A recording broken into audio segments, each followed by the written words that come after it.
All right, we're back here. We had a little faulty connection, I think, with the weather and the internet here at the Buena Vista. We just kind of lost everyone. So we were talking about the cut-throughs and the negative space, and we were actually just discussing maybe a new idea on the fly. So Adam, did you want to expound upon that a little bit? Yeah, I'll throw it out, but we haven't really talked about it yet.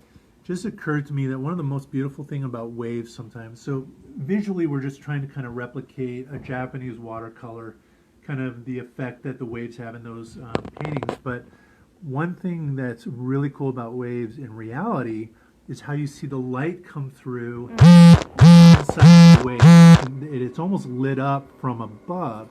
And so if we come in and try to paper thin some of these parts of the waves, not the foam top part, but the inner parts, that if we can figure out a way to do that without compromising the integrity of the wave, it might be really a really cool light effect to have this light up down here. Oh, that could be really beautiful with that translucency, right? Yeah, so the water being a translucent element. Yeah.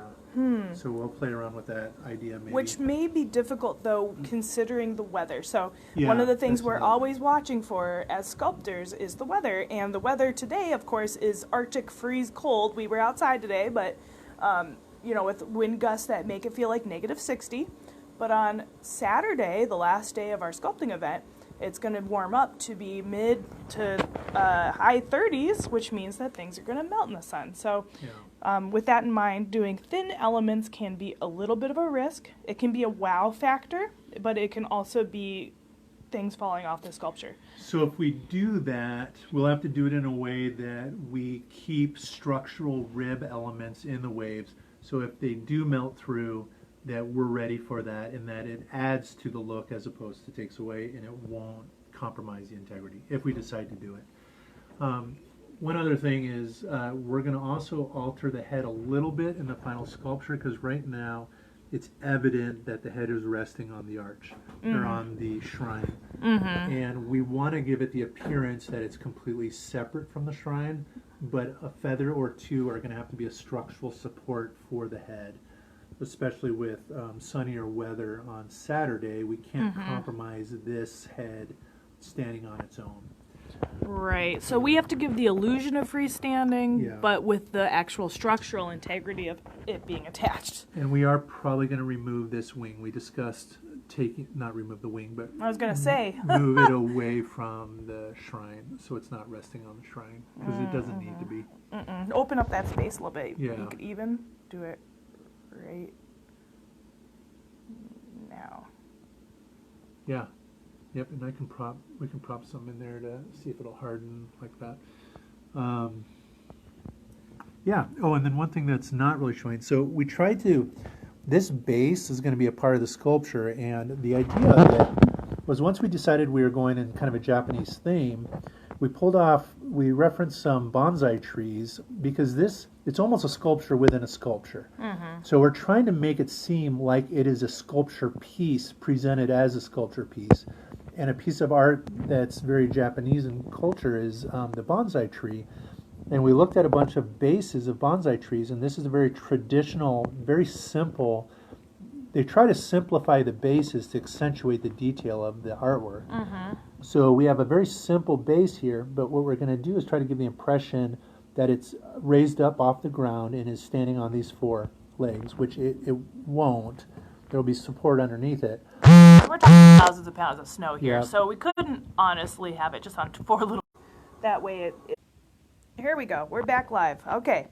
So we're going to wrap this up here pretty soon. So for those that are watching, thank you so much. We're really excited that you're with us. Please don't forget to check out and like our Team Dino Fight page. If you're watching right now, go ahead and click that like button. Leave a comment at the bottom of this video. We'd love to hear from you. If you have any questions, leave us some questions, and we're happy to come back and answer them later. We know that this is a unique art sport that we do. It's kind of different from a lot of other things. I know there's a lot of questions, so please bring them, and we're happy to answer. So anything else that you want to add, Adam, before we let our audience go here? You know, I don't. I mean, I wish everyone could experience it and experience the the challenge of it. It's just such an exciting opportunity and just a great community. And we hope that the people viewing this kind of get a sense of that and really see through us what it is that we love about this. So Yeah. glad that they can be a part of it. And you know, one of the things I really enjoy about this is the community, and another thing I really enjoy about it is the ephemeral art part of it, where we come together as an event. It's a public event, so you know, we're creating art in this public space around other people, and it's only there for as long as the snow is there, and then it melts away and it's gone, and it's a moment in time. It's like an action that happened, you know, and then once we're done creating it, we take our pictures, we say our goodbyes, and we're gone. It's like just a blip in time. Yeah. It's not meant to be there forever, and that's something also really exciting and sad. Like every time I leave a new piece, I feel a sense of accomplishment, but also sadness, and it's a really interesting art form because of that. Agreed. Yeah. All right. Well, I think that's it for now. More interviews to come. Tonight we have a big party. We're going to go and meet our sponsors. So we'll fill you in on our sponsors later. Another thing we're going to talk about later is what we do as sculptors that is fun for each other. We do something called sculptor gifts. I'm going to do a little interview about our sculptor gifts at a later date. Thank you for tuning in, and I hope you guys have a good evening. And don't forget to click that like button and leave us any comments or questions.